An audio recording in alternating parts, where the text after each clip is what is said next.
For years, when you hear the name Julian Lennon, you probably think of fame, success, and incredible musical talent that most people can only dream of. But have you ever considered the darker side lurking beneath that glamorous facade? When Julian hits the stage, he lights it up with his lively performance and positive vibes, presenting the picture of a sparkling star. But his childhood? It's a far cry from the cheerful upbringing many might assume. In reality, Julian's early years were pretty traumatic, largely due to his rocky relationship with his absent father. So what really went down? If you're curious, stick around as we dive into this tale of heartbreak, loss, and love. Julian's dad is John Lennon, a legendary musician who made a massive impact on pop culture and the music scene. Alongside Paul McCartney, he created one of the most famous songwriting partnerships in history and was a standout member of the iconic band, the Beatles. To put it simply, John Lennon was an amazing artist with a devoted fan base and solid friendships in the band. But when it came to fatherhood, Julian had some pretty harsh truths to share.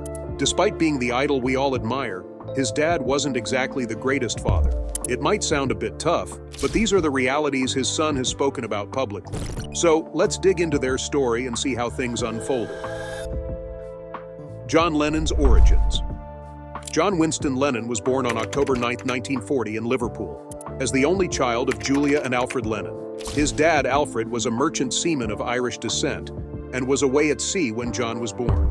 They named him John Winston Lennon after his paternal grandfather, John Jack Lennon, and the then Prime Minister, Winston Churchill. While Alfred was often away, he sent regular paychecks to Julia and John at their home on Newcastle Road, Liverpool. However, those checks stopped when he went AWOL in February 1944. When he finally returned home 6 months later, he wanted to take care of the family, but Julia, who was pregnant with her new partner's child, turned him down. During John's childhood and teenage years, he lived with his Aunt Mimi and her husband, George Toogood Smith, at a place called Mendips on Menlove Avenue, Woolton. Julia still visited often, and John would go to her home on Blomfield Road. She played him records from Elvis Presley, taught him to play the banjo, and even showed him how to strum along to Fats Domino's Ain't That a Shame. In a candid moment in September 1980, John reflected on his upbringing and rebellious spirit, saying, "Part of me would like to be accepted by all facets of society and not be this loud-mouthed lunatic poet musician. But I cannot be what I am not. I was the one that all the other boys' parents, including Paul's father, would warn their kids about, keep away from him. They could tell I was a troublemaker who wouldn't fit in, and they feared I'd influence their children, which I absolutely did. I tried my best to disrupt every friend's home, partly out of jealousy because I didn't have that perfect family life. But I did have a family. 5 strong, intelligent, beautiful women. One of them was my mother. She was the youngest, and with a husband who ran away to sea during the war, she struggled to cope. So I ended up living with her older sister instead. Those women were absolutely amazing, and they gave me my first taste of feminist education. I learned to sneak into the minds of the other boys, telling them, parents aren't gods. I know because I don't live with mine. Raised as an Anglican, John went to Dovedale Primary School and later passed his 11+ exam, allowing him to attend Quarrybank High School in Liverpool from September 1952. Back then, he was seen as a happy-go-lucky, good-humored, easygoing, lively lad, but he also had a knack for getting into fights, bullying classmates, and causing chaos in class. Despite that, he quickly earned a reputation as the class clown, even creating funny cartoons for his homemade school magazine, The Daily Howl. In 1956, John's biological mother, Julia, bought him his first guitar, a cheap Galatone Champion acoustic. She lent him £5 and 10 shillings with one condition. The guitar had to be delivered to her house instead of Mimi's because she knew her sister didn't support John's musical dreams. Mimi thought his hopes of becoming famous were unrealistic, often saying, "The guitar's all very well, John, but you'll never make a living from it." As John moved through his senior school years, his behavior took a turn. Teachers described him as having too many wrong ambitions and noted that his work always lacks effort. They saw him as someone who was content to just drift along instead of really using his talents. This attitude caused some tension between him and his aunt. He ended up failing his O-level exams, but with some help from his aunt and the headmaster, he got into the Liverpool College of Art. There, he started rocking teddy boy clothes and was nearly expelled for his antics. According to Cynthia Powell, a fellow student who would later become his wife, he was thrown out of college before his final year. But who would have guessed that his dreams were just around the corner? John was about to take control of his destiny and form an iconic band, the start of a legacy. At just 15, Lennon kicked off his musical journey by forming a skiffle group called the Quarrymen, named after Quarry Bank High School, where he studied. By the summer of 1957, they had developed a lively mix of half skiffle and half rock and roll, playing what they called a spirited set of songs. It was at the Quarrymen's second gig that Lennon first crossed paths with Paul McCartney. After a brief chat, Lennon asked McCartney to join the band. McCartney later shared that his Aunt Mimi was pretty snobbish about John's friends, often looking down on them when they visited. Similarly, McCartney's dad had his doubts about Lennon, worried he'd lead his son astray. But even so, McCartney's dad allowed the band to rehearse in their living room. During this time, Lennon penned his first song, Hello Little Girl, which would go on to become a top 10 hit for the Foremost in 1963. To fill the vacant lead guitarist spot, McCartney suggested his mate George Harrison. However, Lennon hesitated at first, thinking Harrison, who was only 14, was too young. But McCartney set up a clever audition on the upper deck of a Liverpool bus where Harrison impressed Lennon with a performance of Raunchy and earned his spot in the band. Lennon's art school buddy, Stuart Sutcliffe, soon joined as the bassist. Together, they formed the iconic group known as the Beatles, though they still needed a drummer. They brought in Pete Best for a residency in Hamburg, West Germany, that kicked off in August of that year. In 1962, Brian Epstein became the Beatles' manager. Even though he was new to managing artists, he had a big impact on how the band dressed and behaved on stage. When Sutcliffe chose to stay in Hamburg, McCartney stepped up to take over on bass, and Ringo Starr replaced Best as the drummer. This solidified the classic four-member lineup that would stick together until the band disbanded in 1970.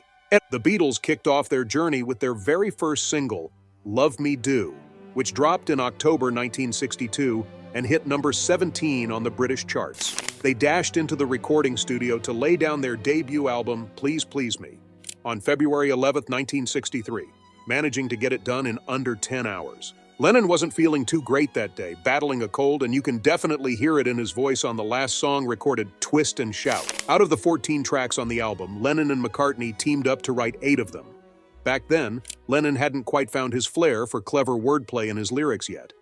He mentioned, "We were just writing songs, pop songs without overthinking it. We just wanted to create a sound, and the words were almost an afterthought." In an interview from 1987, McCartney shared that the other Beatles looked up to Lennon a lot. He described him as our own little Elvis. He was older, witty, and definitely the one leading the pack. The Beatles hit the big time in the UK early in 1963, and it was during one of their tours that Lennon's first son, Julian, was born in April. Lennon met him just 3 days later. During a performance at the Royal Variety Show, which had the Queen Mother and other royals in the audience, Lennon cheekily joked, "For our next song, I'd like your help. For those in the cheaper seats, clap your hands. And for the rest of you, just rattle your jewelry." After a year of skyrocketing success, which fans called Beatlemania in the UK, they made a historic debut in the US on The Ed Sullivan Show in February 1964. This was the moment they really burst onto the international scene. What followed was 2 whirlwind years of non-stop touring, filmmaking, and songwriting, during which Lennon even found time to write 2 books, In His Own Right and A Spaniard in the Works. The Beatles got a nod from the British establishment when they were made members of the Order of the British Empire, MBE, in the Queen's birthday honors in 1965. In March of that year, Lennon and Harrison had a wild introduction to LSD without even knowing it. They were at a dinner party hosted by a dentist who thought it would be fun to spike the guests' coffee. When the 2 musicians and their wives wanted to leave, their host casually revealed what they had consumed and urged them to stick around because of the effects that were about to kick in. Good thing he did, because later, while in a lift at a nightclub, they all panicked, convinced it was on fire. Fast forward to March 1966, during an interview with reporter Maureen Cleave for the Evening Standard, Lennon made a bold statement. "Christianity will go. It will vanish and shrink. We're more popular than Jesus now. I don't know which will go first, rock and roll or Christianity." While this comment barely raised eyebrows in England, it sparked outrage in the US when it was quoted by a magazine 5 months later. The fallout was intense. Beatles records were burned, there were protests from the Ku Klux Klan, and Lennon received threats. This all led to the band deciding to stop touring. Though they remained together for a while longer, the magic eventually faded, and the group disbanded. What happened to their friendships after the split? After the Beatles broke up in 1970, Lennon stayed on good terms with Starr, but his relationships with McCartney and Harrison were a different story. He was initially quite close to Harrison, but they grew apart after Lennon moved to the US in 1971. When Harrison came to New York for his Dark Horse tour in December 1974, Lennon was supposed to join him on stage. But after a disagreement over Lennon's refusal to sign a legal agreement to officially end the Beatles' partnership, he backed out. Harrison later said that when he visited Lennon during his 5-year hiatus from music, he felt that Lennon wanted to connect, but his relationship with Ono got in the way. Things took a turn in 1980 when Harrison released an autobiography called I, Me, Mine, which left Lennon feeling hurt. He shared with Playboy, "I was hurt by it. By glaring omission, my influence on his life is absolutely zilch." He remembers every 2-bit sax player or guitarist he met in subsequent years. I'm not in the book. But Lennon's strongest feelings were always reserved for McCartney, highlighting the deep and complicated bonds that tied them together. After the Beatles split, Lennon didn't hold back in expressing his feelings towards McCartney. Not only did he take a jab at him with the lyrics of his song, How Do You Sleep, but he also kept the feud alive in the press for a solid 3 years. Eventually, the two started to rekindle their old friendship and even jam together in 1974, but they drifted apart again. On McCartney's last visit in April 1976, they watched an episode of Saturday Night Live, where Lorne Michaels jokingly offered $3,000 to get the Beatles back together for a reunion on the show. According to Lennon, they thought about heading to the studio to pull a prank and grab that cash. But in the end, they were just too worn out to make it happen. Just 3 days before his tragic death, Lennon reflected on his relationship with McCartney, saying, "Throughout my career, I've chosen to work with only 2 people, Paul McCartney and Yoko Ono. That ain't bad picking." Even with their ups and downs, Lennon always felt a competitive spirit with McCartney and kept tabs on his music. During his 5-year break from 1975 until shortly before his death, he was quite happy to sit back as long as McCartney was releasing what Lennon considered to be mediocre songs. However, things changed in 1980 when McCartney dropped Coming Up. Lennon couldn't get the catchy tune out of his head, joking, "It's driving me crackers." That same year, when asked if he and the Beatles were enemies or best friends, he clarified that they were neither, and admitted he hadn't seen any of them in a while, but he added, "I still love those guys." The Beatles are over, but John, Paul, George, and Ringo go on. Despite the complicated relationships he had with his bandmates, there's one relationship that Lennon just couldn't seem to get right. The truth about John and Julian Lennon's relationship. John Lennon and his son Julian haven't been very vocal about their relationship, but a few interviews shed light on the less-than-happy moments of Julian's childhood. When Julian turned 48, he opened up about his struggles with the idea of marriage and having kids. Linking his hesitations back to his father, he expressed that John was quite young and unsure of himself when he decided to start a family, and Julian didn't want to. He wanted to understand who he really was before taking on the huge responsibility of being a dad. This insight into his feelings really highlights the complex relationship the two had. Such bold admissions naturally raise questions about what went down to make Julian feel so negatively towards his dad, especially to the point of deciding against fatherhood himself. To get a clearer picture, it's helpful to look at their family dynamics. Lennon family dynamics. John Lennon met Cynthia Powell back in 1957 when they were both students at the Liverpool College of Art. Although they were studying graphics, Cynthia also took lettering classes, which is how John often borrowed pens and pencils from her. It turned out he was only there because other teachers had refused to teach him. Cynthia was quite respectable and moved in different social circles from John. At first, she was taken aback by John's looks and attitude, but she later dyed her hair blonde after discovering that he had a crush on the French actress Brigitte Bardot. The two started dating in the autumn of 1958, but their relationship was anything but perfect. John had a jealous streak, and his obsessiveness sometimes led to violent outbursts. In her 2005 memoir titled John, Cynthia recalled an incident where he hit her after seeing her dance with Stuart Sutcliffe. The downfall of John and Cynthia's marriage. The rocky nature of John and Cynthia's relationship included a breakup for 3 months, only to be reconciled after John apologized. While Cynthia noted in her memoir that he never became physically abusive again, his verbal behavior could still be cutting and unkind. Lennon himself acknowledged that he had never questioned his attitude toward women until he met Yoko Ono. He described his past behavior in a revealing moment, stating, "I used to be cruel to my woman and physically, any woman. I was a hitter. I couldn't express myself and I hit. I fought men and I hit women. That is why I am always on about peace. The couple married on August 23, 1962, shortly after learning that Cynthia was expecting. Their marriage, however, was shrouded in secrecy due to their manager, Brian Epstein, fearing that a married Beatle might alienate fans. John's marriage coincided with the peak of Beatlemania, and he continued to perform almost daily right after the wedding. Cynthia attributed the beginning of their marital decline to John's experimentation with LSD, which made her feel as though he had lost interest in her. An incident during a train trip to Bangor, Wales, for a transcendental meditation seminar highlighted this shift. A policeman didn't recognize Cynthia and prevented her from boarding, which she later recalled as a symbolic moment marking the end of their marriage. Julian was born in 1963 when John was only 23 and Cynthia was 24.